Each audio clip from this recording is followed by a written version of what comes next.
आप सभी को शरद पूर्णिमा की हार्दिक शुभकामनाएं। ज्योतिष शास्त्र के अनुसार हर साल आश्विन मास के शुक्ल पक्ष की पूर्णिमा तिथि को शरद पूर्णिमा का त्योहार मनाया जाता है।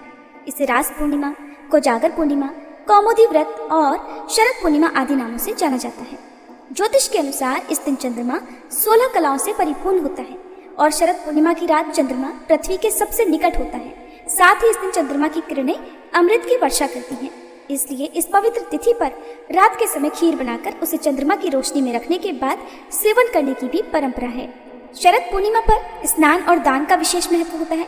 इसके अलावा इस दिन माँ लक्ष्मी जी, भगवान विष्णु, देवराज इंद्र, कुबेर देवता की पूजा की जाती है, व्रत रखा जाता है।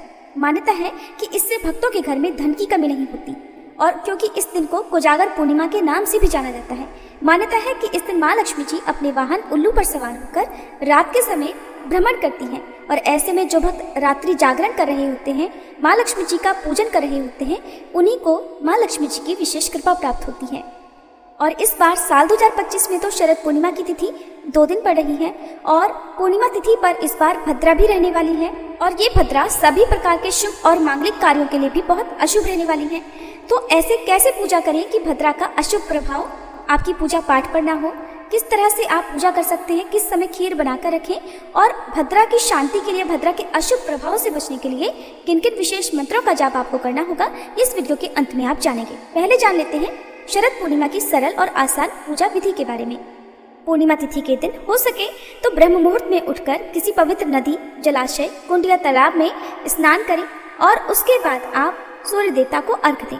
यदि पवित्र नदी में डुबकी लगाना संभव ना हो तो घर पर ही नहाने के पानी में गंगा जल मिलाकर पहले तुलसी जी की जड़ की थोड़ी सी मिट्टी अपने शरीर पर, अपने माथे पर लगाकर फिर स्नान करें। स्नान करते समय गंगा, यमुना, सरस्वती आदि पवित्र नदियों का स्मरण करें। साफ स्वच्छ पीले या हल्के रंग के वस्त्र धारण करके सूर्य देवता को तांबे के लोटे में जल भरकर, जिसमें अक्षत, रोली, कुमकुम डालें, लाल पुष्प डालें, सूर्य देवता को जल का अर्घ दें। फिर पूर्व दिशा की ओर मुंह करके मंदिर में बैठें और अपने दाहिने हाथ में जल और पुष्प लेकर यदि पूर्णिमा का व्रत रखना चाहते हो तो व्रत रखने का संकल्प लें। यदि केवल पूजा ही करना चाहते हो तो पूजा करने के लिए भी आप संकल्प ले सकते हैं। सबसे पहले मंदिर में गंगा जल छिड़क कर शुद्ध कर लें। एक चौकी बिछाएं जिस पर साफ पीला वस्त्र बिछाएं और चौकी के ऊपर भगवान श्री कृष्ण, भगवान विष्णु, माँ लक्ष्मी जी की प्रतिमाएं स्थापित करें। शालिग्राम भगवान जी हो तो शालिग्राम भगवान जी का भी पूजन इस दिन करना चाहिए। सबसे पहले गणेश भगवान की प्रतिमा या तस्वीर की स्थापना करें। मंदिर में विराजित प्रतिमाओं को स्नान कराएं, जल का छींटा देकर स्नान का भाव करें और सभी सामग्रियों का जल छिड़क कर शुद्धिकरण कर लें। स्वयं पर भी गंगा जल छिड़कें और इसके बाद धूप दीप जलाकर पूजा प्रारंभ करें। भगवान गणेश, भगवान विष्णु और माँ लक्ष्मी जी को तिलक लगाएं। माँ लक्ष्मी जी को इस दिन लाल गुड़हल के या गुलाब के पुष्प अर्पित करें, हो सके तो कमल का पुष्प अर्पित करें। पूजा करते समय मंत्रों का जाप करें। इस दिन श्री सत्यनारायण भगवान का व्रत भी रखा जाता है और कथा का श्रवण भी दोपहर के समय किया जाता है, तो आप श्री सत्यनारायण भगवान का पूजन भी कर सकते हैं। शरद पूर्णिमा की कथा का श्रवण करें। सबसे अंत में कपूर जलाकर आरती उतारें और सभी देवी देवताओं को भोग लगाएं। आज के दिन सुबह की पूजा में आप पंचामृत का भोग तुलसी के पत्ते डालकर भगवान कृष्ण को, शालिग्राम भगवान को और भगवान विष्णु को अर्पित करें, लेकिन माँ लक्ष्मी जी के भोग में तुलसी के पत्ते न रखें। पंचामृत के अलावा आप फल, मिठाई, पान, सुपारी, इलायची का भोग भी लगा सकते हैं। मंदिर में कुछ दक्षिणा रखें और कपूर जलाकर आरती करने के बाद सबसे अंत में क्षमा याचना करें। फिर जो भक्त उपवास रखना चाहते हो उन्हें उपवास रखना चाहिए। दिन भर उपवास रखने के बाद शाम को चंद्रमा उदय होने से पहले एक बार फिर से स्नान करें। साफ स्वच्छ वस्त्र पहने। जिस तरह आपने सुबह पूजा की है उसी प्रकार विधि विधान से मंत्रों का जाप करके शाम की पूजा भी करें और एक लोटे में जल भरकर जिसमें अक्षर, शक्कर और सफेद पुष्प डालकर चंद्र देवता को ओम सह चंद्रमसे नमः कहते हुए चंद्रमा को अर्घ दें और अपनी जगह पर खड़े होकर 3, 5 या 7 बार परिक्रमा करें। धूप दीप दिखाकर चंद्र देवता की आरती उतारें। इस दिन चंद्रमा की ओर निहारने से आंखों की रोशनी बढ़ती है, नेत्र संबंधी रोग बहुत हद तक दूर होते हैं। इसलिए चंद्रमा की ओर आपको लगातार निहारना चाहिए और चंद्रमा की रोशनी में भी रहना चाहिए, क्योंकि इस दिन चंद्रमा से अमृत की वर्षा होती है। फिर शाम की पूजा में ही आपको चंद्रमा उदय होने के बाद रात के समय जब आसमान में पूरी तरह से चंद्रमा की रोशनी बिखर जाए, गाय के दूध से बनी हुई खीर जिसमें केसर डालकर एक पात्र में रखकर चंद्रमा की रोशनी में रखें। खुले आसमान के नीचे रखें और ध्यान पूर्वक रखें। जाली ढककर रखें ताकि कोई भी कीड़ा आदि खीर में ना गिरे। आप महीन चुन्नी भी डालकर रख सकते हैं।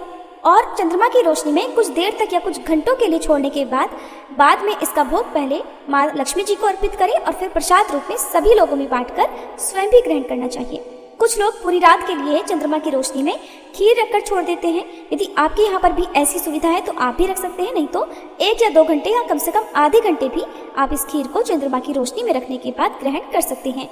शरद पूर्णिमा की तिथि पर इस प्रकार से खीर को रखकर फिर प्रसाद रूप में ग्रहण करना और उसका दान करना अत्यंत शुभ फलदायी माना जाता है। खीर का दान आप अगले दिन स्नान दान की पूर्णिमा पर भी कर सकते हैं, नहीं तो आप पूर्णिमा तिथि पर खीर बनाने की सामग्री जैसे गाय का दूध, अक्षत, शक्कर आदि दान में किसी योग्य व्यक्ति को दे सकते हैं। और पूर्णिमा तिथि पर सफेद रंग की वस्तुएं, खासकर चांदी, सफेद वस्त्र, अक्षत, दूध, दही, घी आदि का दान भी किया जाता है। पीपल के वृक्ष में माँ लक्ष्मी जी का वास माना जाता है, इसलिए पूर्णिमा तिथि पर शाम के समय पीपल के पेड़ के नीचे दीपदान करने के बाद एक पात्र में रखकर खीर का भोग पीपल देवता को भी अर्पित करें। तुलसी जी भगवान विष्णु को अति प्रिय होती है और बिना तुलसी जी की पूजा के भगवान विष्णु या भगवान कृष्ण की पूजा अधूरी रहती है। तो तुलसी माता की पूजा करें और भोग में तुलसी के पत्ते रखकर ही भगवान कृष्ण या भगवान विष्णु को भोग लगाएं। ऐसा करने से भक्तों पर भगवान कृष्ण की कृपा पूरे वर्ष भर बनी रहती है।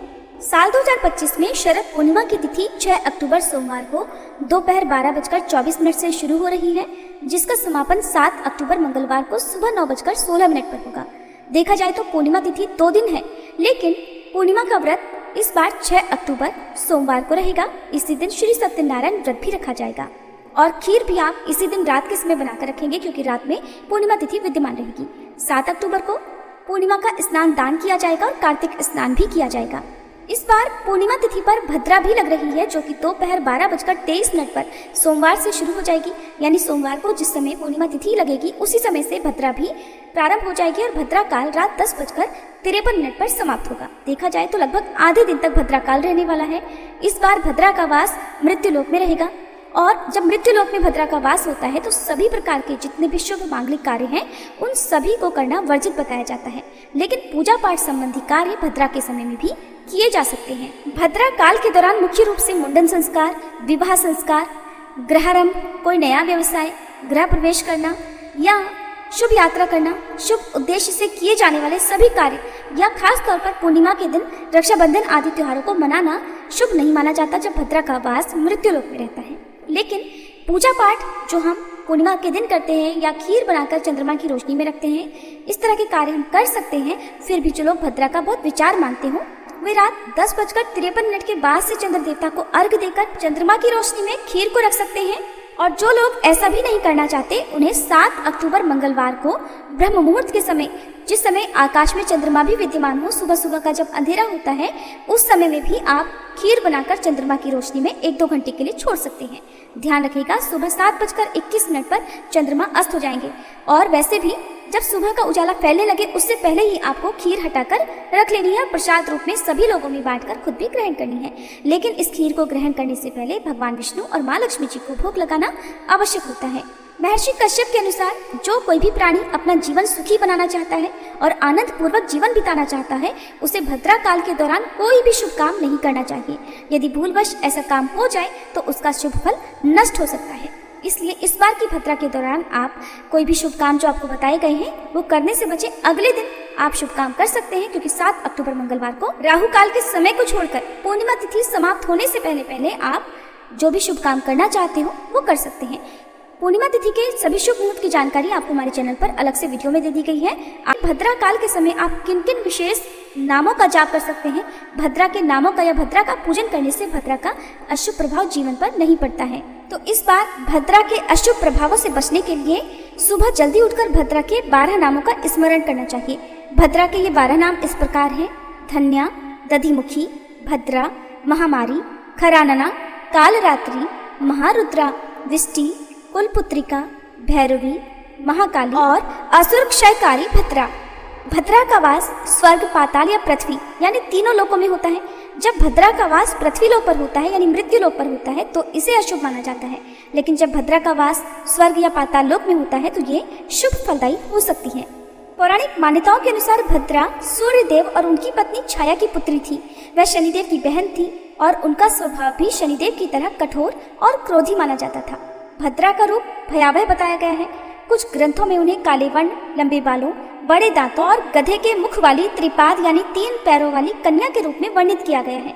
उनका जन्म राक्षसों के संहार के उद्देश्य से हुआ था, लेकिन उनकी उद्दंड प्रकृति ने देवताओं और मनुष्यों के लिए ही समस्याएं खड़ी कर दी। भद्रा का नाम, जो शाब्दिक रूप से कल्याणकारी का प्रतीक है, लेकिन ये उनके प्रभाव के विपरीत होता है। जन्म लेते ही भद्रा ने यज्ञों, पूजा पाठ और मांगलिक कार्यों में विघ्न डालना शुरू कर दिया। उनकी हरकतों से देवता, दानव और मनुष्य सभी परेशान हो गए। भद्रा की इस उद्दंडता को नियंत्रित करने के लिए सूर्यदेव ने ब्रह्मा जी से सहायता मांगी। ब्रह्मा जी ने भद्रा को समझाया और उसे पंचांग के विष्टिकरण में स्थान दिया। उन्होंने भद्रा से कहा कि तुम बव, बालव, कौलव आदि करण के अंत में निवास करने वाली हो। जो कोई तुम्हारे समय में गृह प्रवेश, विवाह, रक्षाबंधन जैसे शुभ कार्य करे, तुम उसके कार्य में बाधा डालना। जो कोई तुम्हारा सम्मान ना करे, उसके कार्य को नष्ट कर देना। इस प्रकार भद्रा विष्टिकरण के रूप में स्थापित हो गई और वह तीनों लोकों, स्वर्ग, पाताल और धरती लोक पर विचरण करने लगी। शरद पूर्णिमा की उज्जवल चांदनी में ही भगवान श्री कृष्ण ने वंशीवत में गोपियों संग महारास रचाया था, जिसे देखने स्वयं महादेव भी गोपी का रूप धारण करके पधारे थे। महारास की लीला में चंद्रमा वहीं ठहर गए। चंद्रमा अस्त होना भूल गए। यमुना जी का प्रवाह तक रुक गया। सभी दिशाएं अपनी अपनी जगह पर ठहर गईं और इस दिव्य महाराज को देखते हुए ब्रह्मा जी भी सृष्टि का संचालन करना मानो भूल से गए और इस प्रकार महाराज की वह एक दिव्य रात्रि 6 मास के बराबर हो गई और वह महारात्रि ब्रह्मरात्रि के नाम से विख्यात हुई। यदि आप शरद पूर्णिमा के दिन महाराज की कथा भी सुनना चाहते हो तो हमारे चैनल पर यह कथा अपलोडेड है, आप जरूर सुन लीजिएगा। ये थी आज की वीडियो। जानकारी